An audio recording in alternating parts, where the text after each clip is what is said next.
এই যে ঘটনাগুলো, এগুলো দীর্ঘদিন যাবৎ ঘটছে। বাংলাদেশের সীমান্তে কখনো ভারতের বিএসএফ ঢুকে গুলি করছে।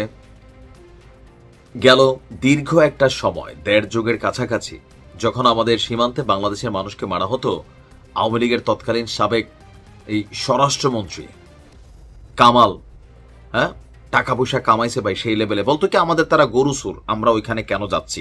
প্রশাসন থেকে এই ধরনের কথা বলা হতো, কারণ ভারতের সামনে আমরা হাইগা দিতাম। এখনো কিন্তু ঘটনা এরকম ঘটতেছে। নতুন করে ঝামেলা যেটা পাকাইছে সেটা হচ্ছে মিয়ানমার। বাংলাদেশ নামক রাষ্ট্রটার প্রত্যেকটা নাগরিক ট্যাক্স পে করে, এই দেশে প্রত্যেকটা বাহিনী আছে, কিন্তু যখন আমরা সীমান্তের কাছাকাছি যাচ্ছি অথবা আমার দেশে বসে আমি কোনো কর্মকাণ্ড করতেছি, বিদেশের একটা লোক এসে আমার তুলে নিয়ে চলে যাচ্ছে, সেই ক্ষেত্রে রাষ্ট্র নিরাপত্তার জন্য কতটুকু ব্যবস্থা নিচ্ছে। হয়তো প্রথম কোনো একটা ঘটনা ঘটলে সেটার সুযোগ হয় না, কিন্তু যখন এই ঘটনাগুলো একাধারে ঘটে, স্বাভাবিকভাবে মানুষের মধ্যে ভয় ঢুকে, রাষ্ট্রের ব্যর্থতা সামনে আসে। কেন আমাদের নৌবাহিনীকে শক্তিশালী করা হচ্ছে না? কেন এখন পর্যন্ত মিয়ানমার বিভিন্ন সময়, কখনো তাদের সেনাবাহিনী, কখনো তাদের আরাকান আর্মি আমার দেশের জেলেরে ধরে নিয়ে চলে যাচ্ছে? আমরা কি বৈশা বৈশা কি করতেছি? বাজেটে ঘাটতি, তাহলে প্রবাসীদের কাছে হাত পাতেন। বাট আমাদের এই বাহিনীগুলোকে আপনি নিরাপত্তা সিস্টেমটাকে আপডেট করতে হবে, আধুনিক অস্ত্রশস্ত্র দিতে হবে, যেন বাংলাদেশের একজন নাগরিক তার সীমান্তে সে মাছ ধরবে, তাকে কোনো দেশের কোনো গুন্ডা পান্ডা আইসা বা আর্মি আইসা তারে ধৈরা নিয়ে যাবে। তাহলে তো আমাদের এই বাহিনীগুলো রাইখা লাভ কি? মাসে মাসে বেতন দেওয়া ছাড়া। রাষ্ট্র তো চালাচ্ছে আমার টাকায়, আমি জনগণের টাকায় চলছে।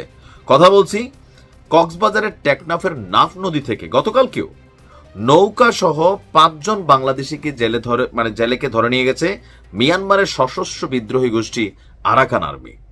এখন আমরা আরাকান আর্মি মিয়ানমারের কিন্তু আগামী দিনের স্টেক হোল্ডার অথবা রাষ্ট্র ক্ষমতায় যাওয়ার মতন একটা গোষ্ঠী, সামরিক জান্তা গোষ্ঠীটি কিন্তু বড়াই ফেলছে। এখন আরাকান আর্মি লুটপাট করতেছে, বিষয়টা এরকমই নাকি আমাদের নৌকাটা একটু ওইদিকে গেছে? তাহলে আরাকান আর্মির সাথে প্রতিবেশী রাষ্ট্র হিসাবে তাদের সাথে আমরা কিভাবে নেগোসিয়েশন করছি? রাইট নাও সামরিক জান্তা সরকারের সাথে আমাদের নেগোসিয়েশন আছে, রাষ্ট্র ক্ষমতায় এখনো কাগজপত্রে তারা। আরাকান আর্মিটা হচ্ছে বিদ্রোহী গোষ্ঠী। এখন বিদ্রোহী গোষ্ঠীর সাথে সরকার কি কোনো রকম লিয়াজু মেনটেন করতেছে? যদি করে তাহলে কেন মাঝে মাঝে ওদিক থেকে গুলি চলে, এখান থেকে জেলে ধরে নিয়ে যাচ্ছে, আজকে হেরে কালকে হেরে ছাইরাও দিচ্ছে, বাট নিচ্ছে তো। গত 12ই আগস্ট সন্ধ্যার দিকে তাদেরকে ধরে নিয়ে যাওয়া হয়, নিশ্চিত করেছেন উপজেলা নির্বাহী কর্মকর্তা শেখ এহসান উদ্দিন। যাদেরকে ধরে নিয়ে যাওয়া হয়েছে তাদের পরিবারের সাথে কি ঘটতেছে? মোহাম্মদ ইলিয়াস, তার 2 ছেলে আক্কল আলী, নূর হোসেন এবং সাবের হোসেন আর সাইফুল ইসলাম। শেখ এহসান উদ্দিন, যিনি টিউনো আছেন, তিনি বলছেন যে নাফ নদী এবং বঙ্গোপসাগরের মোহনা নাইক্ষুংদিয়ার কাছাকাছি এলাকা থেকে, এই নাইক্ষুংদিয়া কি বাংলাদেশের সীমান্ত? অবশ্যই মনে হয়। সেখান থেকে আরাকান আর্মিরা স্পিড বোটে করে অস্ত্রের মুখে জিম্মি করে তাদেরকে ধরে নিয়ে যায়। জেলেদের সবাই টেকনাফের সাবারং ইউনিয়নের শাহ পরিরদ্বীপ জালিয়রপাড়া গ্রামের বাসিন্দা। তো তাদের উদ্ধারে কি কোনো ব্যবস্থা গ্রহণ করেছে? গণমাধ্যমে আসে নাই, কারণ ডিলটা আরাকান আর্মির সাথে। আমাদের সরকার, আমাদের গোয়েন্দা সংস্থাগুলো কতটুকু এই ক্ষেত্রে কাজ করছে আমি জানি না। যদি লিয়াজু মেনটেন থাকে, ভালো রাখতে হবে। আগামী দিনে আরাকান আর্মি যে বিজয় দেখাচ্ছে, আমাদের সীমান্তের সব আরাকান আর্মি, এখানে সামরিক জান্তার কন্ট্রোল নাই। সো আপনি এই অঞ্চলে বসবাসকারী মানুষের নিরাপত্তার জন্য টেকনিক্যালি আরাকান আর্মিকে ডিল করতে হবে। অথবা এই নাফ নদীর যে অংশগুলোতে এই ঘটনাগুলো ঘটে বিভিন্ন সময়, আমরা স্যান্ডবার্ডে যাওয়ার পথে দেখছি গুলিবর্ষণ চলে।